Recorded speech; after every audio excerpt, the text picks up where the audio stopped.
Corbier, le camarade de Dorothée est décédé, retour sur sa descente aux enfers après la fin de l'émission. Il laisse toute une génération de fans en deuil.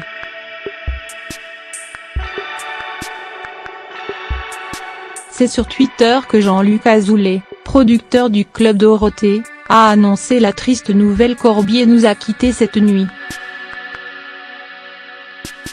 Qu'il repose en paix au paradis des poètes.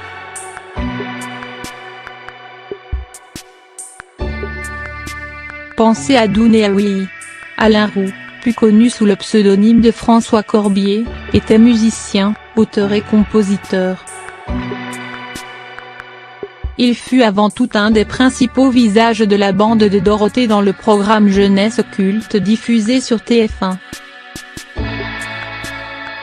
Né le 17 octobre 1944 à Paris, Corbier avait fait ses débuts de chansonnier dans les années 70 en se produisant dans de nombreux cabarets parisiens. Repéré par Jacqueline Joubert, directrice de l'unité jeunesse d'Antenne 2, l'artiste était devenu musicien sur Récréa 2 aux côtés de Dorothée. En 1987, il avait suivi l'animatrice afin de participer au Club Dorothée.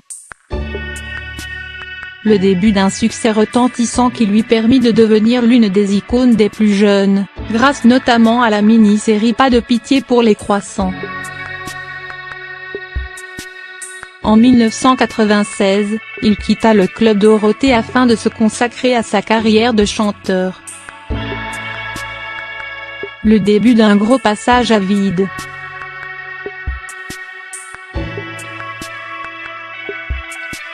J'ai connu une dizaine d'années de galère et j'ai failli finir clochard, avait-il confié à nos confrères de France Dimanche. J'ai arrêté volontairement parce que je ne voulais pas que les gens me détestent. Je recevais des bouteilles sur le coin de la tête, et avouait-il en 2017. Le poète trublion a vécu une véritable traversée du désert, redescendu aussi rapidement dans l'anonymat qu'il était parvenu de manière fulgurante à la notoriété. Je suis devenu ce que les médias ont fait de moi, c'est-à-dire rien, racontait-il encore sur Europe 1 en août 2016. Je ne peux pas en vouloir aux gens, ils ne savent que ça de moi.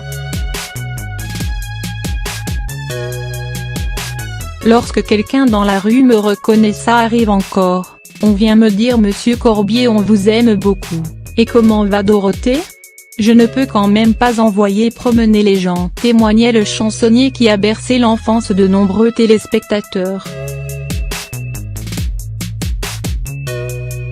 Sans amertume, Corbier n'a jamais pu se défaire de l'étiquette du Club Dorothée.